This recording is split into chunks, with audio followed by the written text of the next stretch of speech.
안녕하십니까. 2020년 5월 21일 목요일입니다. 오늘 말씀은 신명기 21장 15절에서 23절까지 말씀입니다. 어떤 사람이 두 아내를 두었는데 하나는 사랑을 받고 하나는 미움을 받다가 그 사랑을 받는 자와 미움을 받는 자가 둘 다 아들을 낳았다 하자.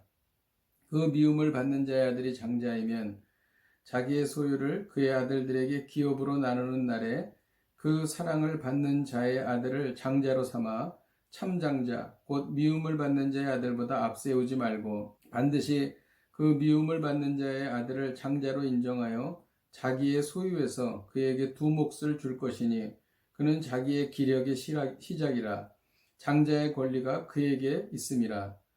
사람에게 완악하고 패역한 아들이 있어 그의 아버지의 말이나 그 어머니의 말을 순종하지 아니하고 부모가 징계하여도 순종하지 아니하거든 그의 부모가 그를 끌고 성문에 이르러 그 성읍 장로들에게 나아가서 그 성읍 장로들에게 말하기를 우리의 이 자식은 완악하고 패역하여 우리의 말을 듣지 아니하고 방탕하며 술에 잠긴 자라고 하면 그 성읍의 모든 사람들이 그를 돌로 쳐 죽일지니 이같이 내가 너희 중에서 악을 제하라. 그리하면 온 이스라엘이 듣고 두려워하리라.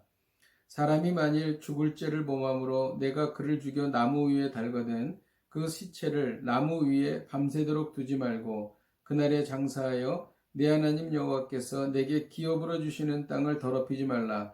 나무에 달린 자는 하나님께 저주를 받았음이니라. 아멘. 오늘 본문은 세 가지의 다른 이야기가 기록되어 있습니다.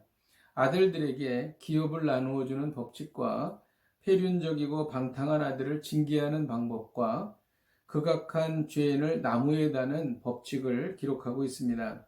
이 서로 다른 세 가지의 법칙은 공통점이 있는데 그것은 마음이 움직이는 대로 하지 말고 하나님의 뜻대로 처리하라는 것입니다. 16절에서 17절에 보면 자기 소유를 그의 아들들에게 기업으로 나눌 때에 사랑하는 아내의 아들을 장자로 삼지 말고 원래 가장 먼저 낳은 장자를 참 장자로 삼아서 그에게 두 몫을 주라고 말씀하고 있습니다. 하나님의 율법은 그 법이 적용되는 사람의 상황과 형편에 따라 차별적으로 적용되지 않음을 보여주는 것이죠. 미움받는 아들이 장자라도 그에게 두 몫을 주어야 한다는 것입니다. 이것은 공정을 말하는 것입니다. 하나님께서는 사랑받는 둘째 아들에게 두 몫을 주지 못하게 하셨습니다. 잘잘못과 상관없이 친한 사람의 편을 들면 안 됩니다. 20절과 21절에 보면 폐륜적이고 방탕한 아들은 성읍 사람들이 쳐 죽이게 해야 된다는 것입니다. 이것은 징악을 말하는 것이죠. 그 아들이 방탕하여 술에 잠겼고 완악하고 폐륜적이며 또한 악한 일을 행한다고 할 경우에 이 아들을 돌로 쳐 죽이게 하라는 것입니다. 어떤 부모가 자기 자녀가 악하다고 해서 죽이고 싶은 사람이 있겠습니까? 이것은 부모에 대한 폐륜과 방탕을 징벌하여 경종을 울리게 하기 위함인 것입니다. 우리가 이 말씀을 적용할 때에 자녀를 바른 길로 인도하기 위해서는 마음이 아프고 고통스러워도 징계해야 한다는 것을 여기서 배우는 것입니다. 22절에서 23절에 보면 극악한 죄인을 나무에 매다는 경우에 대해서 말하고 있습니다. 나무에 매다른다 할지라도 날이 어두워지면 그 죽은 죄인을 내려서 땅에 묻어주라는 것입니다. 사람들은 그 극악한 죄에 대해서 자기 마음대로 더 징벌하고 싶었을 것입니다. 하지만 그렇게 하지 말라는 것입니다. 저주받은 자의 모습이 땅 위에 드러나 있는 것은 하나님의 저주를 그 땅에 머물게 하는 것이므로 그 저주받은 자를 땅에 묻어서 하나님의 저주가 그 땅에 더 이상 머물지 않게 하라는 것입니다. 이것은 정결을 말하는 것입니다. 또 이것을 어떻게 적용할 수 있을까요? 내가 받은 피해를 다른 사람에게 갚기 위해서 너무 지나친 대응을 하지 말라는 것입니다.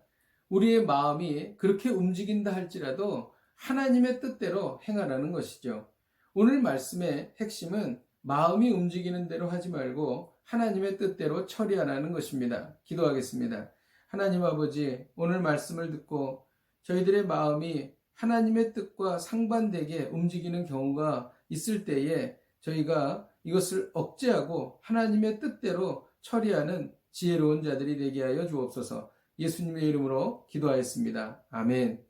할렐루야. 하나님께서 오늘도 복된 하루를 주셨습니다. 오늘 하루를 살아갈 때에 우리의 마음이 여러 가지 방향으로 움직일 것입니다. 우리의 마음을 억제하고 하나님의 뜻대로 행하시기를 주님의 이름으로 축복드립니다. 오늘도 말씀 붙잡고 승리하십시오. 내일 뵙겠습니다.